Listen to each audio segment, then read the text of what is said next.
ए आई, मी नाही खाणार ग लाडू, कडू लागतायत ते, असं तुमच्या घरातला एखादा जरी मेंबर म्हटला तरी समजायचं आपले लाडू फसलेत. मेथीचे लाडू असू द्या ना हो, कडू अजिबात लागता कामा नये. मग घरातले वाढत्या वयाच्या चिमुकल्यांना हे लाडू खाताच येत नाही. वास्तविक बघायला त्यांना सगळ्यात जास्त याची गरज असते आणि मग हे लाडू होऊन बसतात घरातल्या आजी बाबांपुरतेच बरं का. आणि ते पण बिचारे गुडघेदुखी आणि कंबरदुखीने त्रस्त असतात, म्हणून कडू तर कडू पण खायचं म्हणून खातात. मग तुम्हाला हे माहिती आहे का, सगळेजण हेच लाडू आवडीने आणि मागून खातील यासाठी काय करायचं असतं आजच्या रेसिपीमध्ये आपण तेच बघणार. त्यासाठी इथं आपण अर्धा किलो गहू आणि 100 ग्रॅम मेथी दाणे घेतलेत बरं का मित्रांनो. आपण चक्कीवरून ते दळून आणलेले आहेत. आता इथे पुढे आपण लगेच तयारी करूया. आपण पाव किलो खारका आणलेले आहेत बरं का. खारीक घ्यायची आणि तिला फोडायचं, आधी त्यातल्या बिया काढायच्या, त्याचे नाके फोडून घ्यायचे आहेत. या खारका आपण घरीच दळणार आहोत बरं का मित्रांनो. त्याची सुद्धा एक सोपी ट्रिक मी तुम्हाला सांगणार आहे. मिक्सरवर दळताना याला कसं आपण काय वापरायचं आणि कोणत्या पद्धतीने याला मिक्सरच्या भांड्याला घालायचं तुम्ही बघू शकता. याचं नाका आपण अशा पद्धतीने काढायचं आहे, यातल्या बिया आपण वेगळ्या करायच्या आहेत आणि होता होईल तेवढे छोटे छोटे तुकडे आपण या खारकांचे करून ठेवायचे आहेत.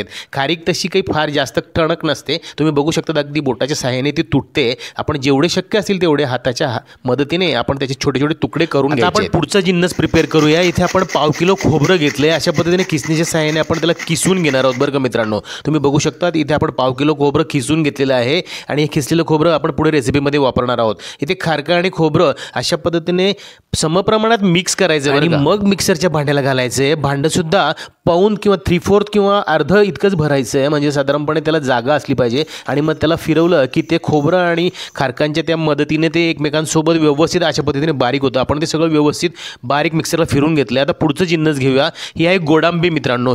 हा म्हणजे भिलाव्याची ही बी असते बरं का. ही सुद्धा खूप हेल्दी आपण मानली जाते आणि ही ड्रायफ्रुट्स म्हणून आपण यामध्ये घालतो. सुद्धा वजनी आपण 65 ग्रॅम इतकी घेतलेली आहे आणि तिला मिक्सरला फिरून आपण त्याची सुद्धा अशी फाईन पावडर तयार करून घेतली आहे बरं का मित्रांनो. त्यानंतर आपण पुढचा जिन्नस घेत आहोत बदाम आणि काजू. बदाम आणि काजूची सुद्धा आपण अशाच पद्धतीने मिक्सरला फिरून आपण पावडर तयार करून ठेवणार आहोत बरं का मित्रांनो.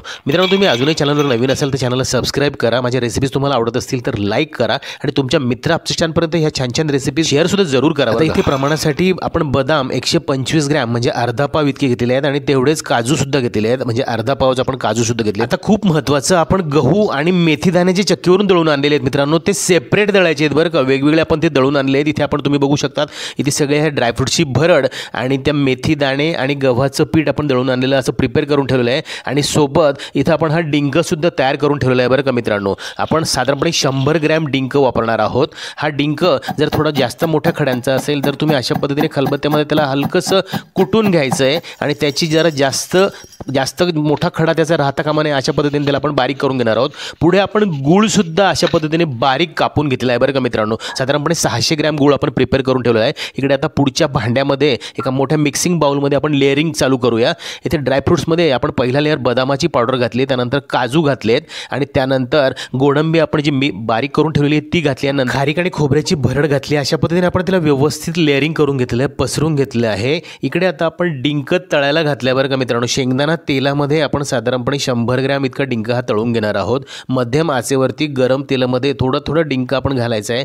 तो असा व्यवस्थित मस्तपैकी फुलेपर्यंत त्याला तळून घ्यायचा आहे, म्हणजे तो अगदी असा क्रिस्प झाला पाहिजे. तो आपण मस्तपैकी असा सगळा 100 ग्रॅम डिंक तळून घेऊया. इथे आणखी एक आवर्जून सांगण्यासारखी गोष्ट म्हणजे 150 ग्रॅम इतकं तेल आपण तळण्यासाठी घेतलेलं आहे. याचं प्रमाण सांगण्याचं कारण असं की उरलेलं तेल आपण ह्या रेसिपीमध्येच वापरणार आहोत. त्यामुळे आपण साधारणपणे 150 ग्रॅम तेलामध्ये हा डिंक व्यवस्थित तळून घेतात. तुम्ही बघू शकता अतिशय ठिसूळ असा हा मस्त आपला तळला गेलेला आहे खरपूस. चला आपला डिंक तळून झालेला आहे. आता हे उरलेलं तेल आपण चाळणीने चाळून घ्यायचं आहे. यामध्ये जर वरती काही डिंक उरलेलं असेल बारीक कण त्याचे तर ते आपण सेपरेट करून घेऊया. तुम्ही बघू शकता एवढं तेल आपल्याला उरलेलं आहे. आपण हे तेल सुद्धा रेसिपीमध्ये वापरणार आहोत पुढे. आता उरलेला हा सगळा डिंक हा वरती चाळणीमध्ये जर असेल तो तुम्ही रेसिपीमध्ये टाकू शकता तुम्हाला जर वाटलं तर. आता पुढचं जिन्नस आपण प्रिपेअर करायला घेत आहोत ते म्हणजे 100 ग्रॅम शिंगाड्याचं पीठ बरं का मित्रांनो. आपण एका जाडबुडाच्या कढईमध्ये हे पीठ मस्तपैकी भाजायला घालत आहोत आणि याला मध्यम आचेवरती व्यवस्थित हलवत राहायचं आहे आणि त्याला आपण खरपूस हलकासा रंग बदलेपर्यंत भाजून घेणार आहोत. आणि यामध्ये साधारणपणे ते थोडंसं रंग बदलला की त्यात 2-3 चमचे आपण जे तेल काढून ठेवलेलं आहे ते तेल घालायचं आहे मित्रांनो. आणि त्या तेलासोबत आपण हे सगळं मस्तपैकी शिंगाड्याचं पीठ भाजून घेणार आहोत. इथे आपण वजनी 100 ग्रॅम इतकं शिंगाड्याचं पीठ घेतलेलं आहे. हे पीठसुद्धा मस्तपैकी हे जिन्नससुद्धा खूप हेल्दी आपल्या शरीरासाठी मानलं जातं बरं. अगदी ह्याच पद्धतीने आपण चक्कीवरून दळून आलेल्या गव्हाच्या पिठाला सुद्धा आपण असंच भाजून घेणार आहोत बरं का मित्रांनो. आणि आपण चक्कीवरून गहू दळताना ते पोळ्यांसाठी दळतो त्या पद्धतीने न दळता हलकंसं रवाळ आपण त्याला ठेवायचं आहे. आपलं पीठ भाजून होतं तोपर्यंत मी तुम्हाला 1-2 गमती सांगतो बरं का मित्रांनो. मेथीचा कडवटपणा कमी करण्यासाठी तुम्ही त्या मेथीदाण्यांना दुधात भिजवतात.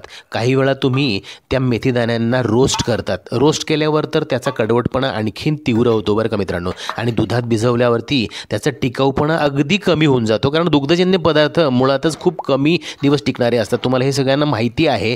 त्यामुळे दुधाचा वापर कृपया करू नका. आणि मग मेथीचा कडवटपणा घालवायचा कसा ते तुम्ही व्हिडिओमध्ये शेवटी बघणार आहात. तुम्हाला व्हिडिओ तो त्यासाठी शेवटपर्यंत बघावं लागणार आहे. आणि तुम्ही ते बघितल्यानंतर असं म्हणाल, अरे देवा, इतकी सोपी गोष्ट होती आणि उगाचच आपण इतके वर्ष कडू लाडू खाल्ले सुद्धा आणि खाऊ सुद्धा घातले. इथं बोलता बोलता आपण शिंगाड्याचं पीठ आणि गव्हाचं पीठ 2 टप्प्यामध्ये व्यवस्थित खरपूस असं भाजून घेतलेलं आहे मित्रांनो.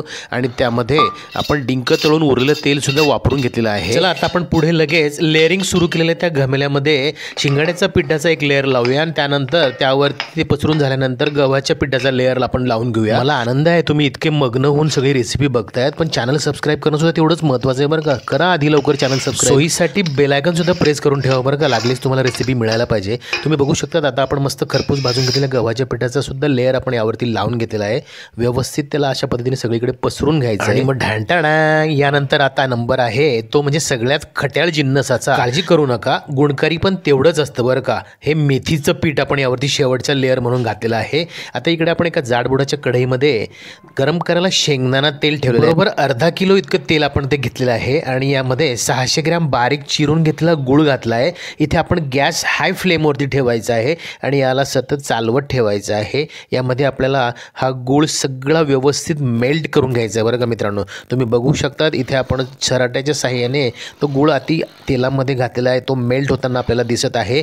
यामध्ये जर मोठा खडा राहिला तर तो असा वेळ घेतो मेल्ट व्हायला. त्यामुळे त्याला जेवढं तुम्ही एकसारखं चिरून घेणार तेवढा तो कमी वेळेमध्ये मेल्ट होतो. लागलीच आपण पुरण चाळण्याच्या चाळणीने हे सगळं तेल आणि गुळाचं जे मिश्रण आहे ते आपण ह्या पिठांच्या लेअरवर घालायचं आहे. आणि जसं की आपल्याला माहितीच आहे, आपला सगळ्यात वरचा लेअर हा मेथीच्या पिठाचा होता.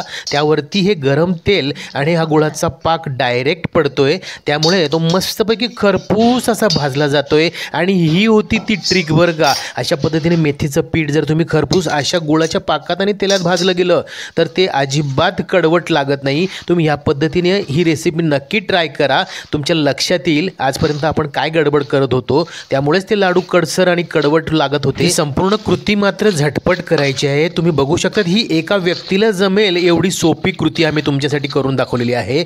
इथे मात्र गुळाचा पाक अगदी थंड न होऊ देता गरमच तो लगेच घालायचा आहे, कारण तो जसं जसं थंड होईल तसं तो जमायला सुरुवात होतो. त्यामुळे आपण हे सगळ्या मिश्रणामध्ये सगळे आपण करून ठेवलेल्या लेअरिंगमध्ये आपण हे सगळं मिश्रण टाकताच आपण त्याला लगेच कालवायला सुरुवात करायची आहे. सुरुवातीला अर्थातच तुम्हाला सराट्याच्या मदतीने चमच्याच्या मदतीनेच ते कालवावं लागणार आहे, कारण ते अतिशय गरम मिश्रण असणार आहे बरं का मित्रांनो.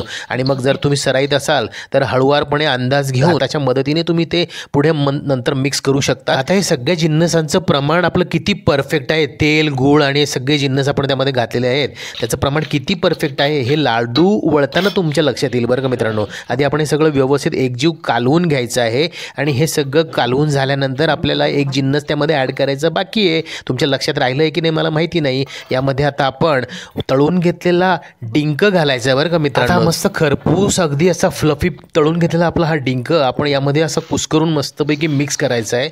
आणि हे सगळं मिश्रण एकजीव करायचं आहे मित्रांनो. मस्तपैकी हा डिंक आपल्याला निसर्गाने अगदी टॉनिक किंवा हेल्दी असा एक पदार्थ म्हणून दिलेला आहे बरं का. आपण त्याचा उपयोग हिवाळ्यामध्ये सर्रास बहुतेक ठिकाणी हा अशा पद्धतीनेच केला जातो. जनरली एरवी आपण डिंकाचं सेवन तसं काही फारसं करत नाही. त्यामुळे आपण आवर्जून ह्या अशा मेथीच्या आणि डिंकाच्या लाडूचा आस्वाद आपण नक्की घेतला पाहिजे. तुम्ही बघू शकता आपला लाडू हा लागलीच वळला जातोय.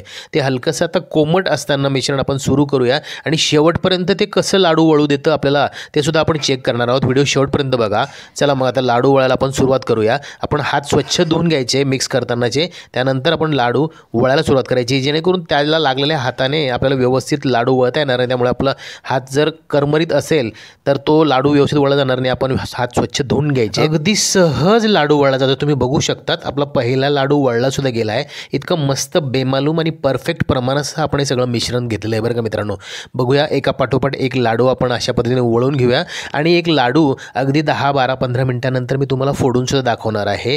तो किती मस्त सेट होतो. काही जणांना लाडू वळण्याची कला ही दोन्ही हाताने एकाच वेळेस सारखे लाडू वळण्याची कला अवगत असते बरं का.